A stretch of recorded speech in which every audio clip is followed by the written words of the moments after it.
Everyone, my name is Jared and I have been successfully gardening for over 7 years now.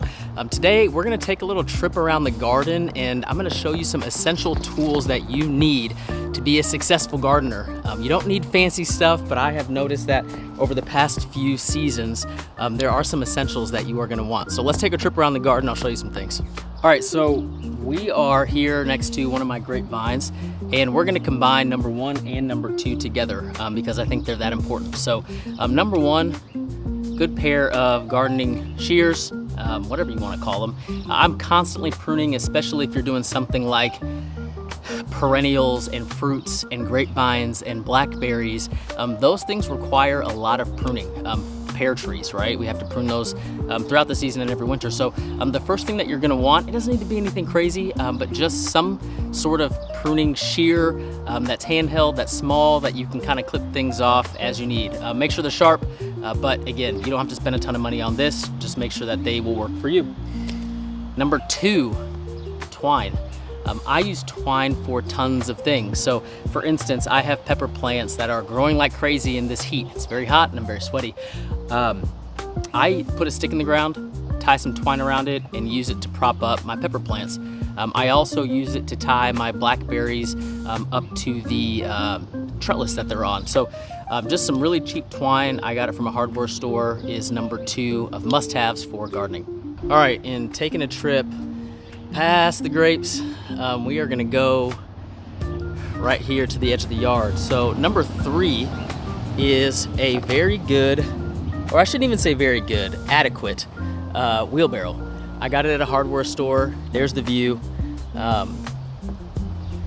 Wasn't expensive, right? It's plastic, but I am constantly loading mulch, loading weeds, loading tools to go to various parts of the garden inside of that wheelbarrow. So number 3 thing that is almost essential, I would say it's essential to a successful gardening career, we'll say, is a wheelbarrow.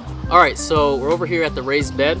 And number 4 on the list, and I wish I knew what this is called. I'm trying to look as I'm explaining it, but it's a mix between like a narrow hoe, garden hoe, and this little 2-prong thing. And I don't know what it's called, but I picked this thing up at the hardware store several years ago just because I wanted something to weed with.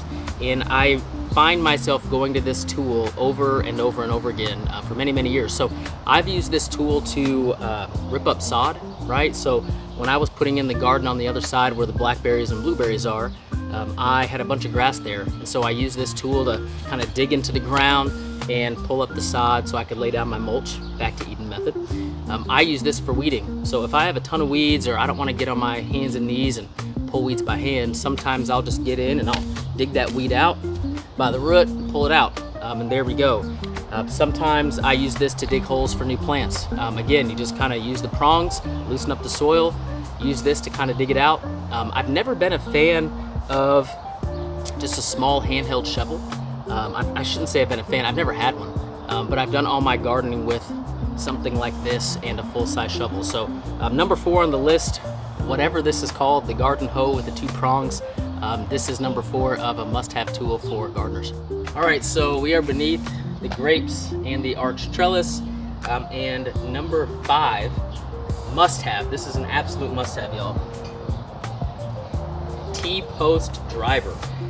I am a giant fan of T-posts, and I used to use a board and smash it in with a big sledgehammer, and I went to the hardware store and said, hey, I'm gonna invest in this T-post driver, and it has been a solid investment.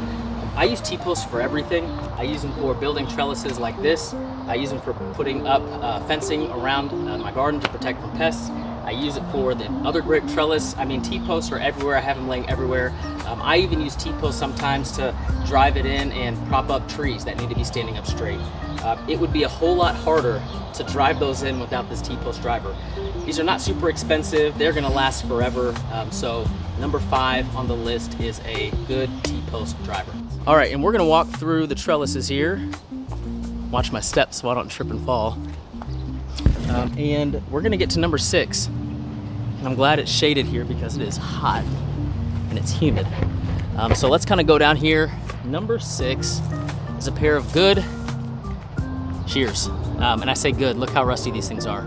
I've had these for years and years and years. I keep them good by just spraying some WD-40 on them, but if you're anything like me, you keep and leave, I should say, tools out in the rain. Whoops, shouldn't do that, but number 6 on the list is a good pair of shears. I use it for, I mean, if you can't really see too well, these flute flowers, there's a flower right there, boom. They grow, or this trumpet vine, I should say. These grow like crazy, same with grapes, and I just have weeds and tons of stuff around the yard. And when I need to just get some power and mow some stuff down, I'm reaching right for the shears to clear that stuff up. So number 6 on the list, again, good pair of big gardening shears. All right, next, before we get into number 7, this is just a reminder, if you like this sort of content, if you like my garden and the progress, I would love for you to, number 1, like the video, but also subscribe to the channel. There's tons of different videos that I'm coming out with. I've been very consistent here lately with garden tours and how-tos and things like this that I'm filming today about garden tools. So I would love for you to subscribe to the channel. Also, if you are in search of a community of gardeners that are all in it for each other, that love sharing photos and videos and asking questions about things that they're doing in their garden, join the Dixon Claim Garden Club. Link down there in the description. It is a Facebook group, which is a community of like-minded gardeners just wanting to kind of show off, wanting to get questions answered, and just really have good community with some like-minded gardeners. So if that interests you at all, join, request to join the club, Dixon Claim Garden Club, link in the description. Okay, number 7. This isn't really a tool, but this is more of a methodology. It's mulch. So I'm sitting here right in the middle, got a handful of mulch here. I'm a big believer in a method, and I speak about it in almost every video that I do, of a method called Back to Eden gardening. And what it is you completely cover all of your beds with something like mulch or even grass clippings, leaves, that sort of thing. I'm a big fan of the mulch because it lasts a long time.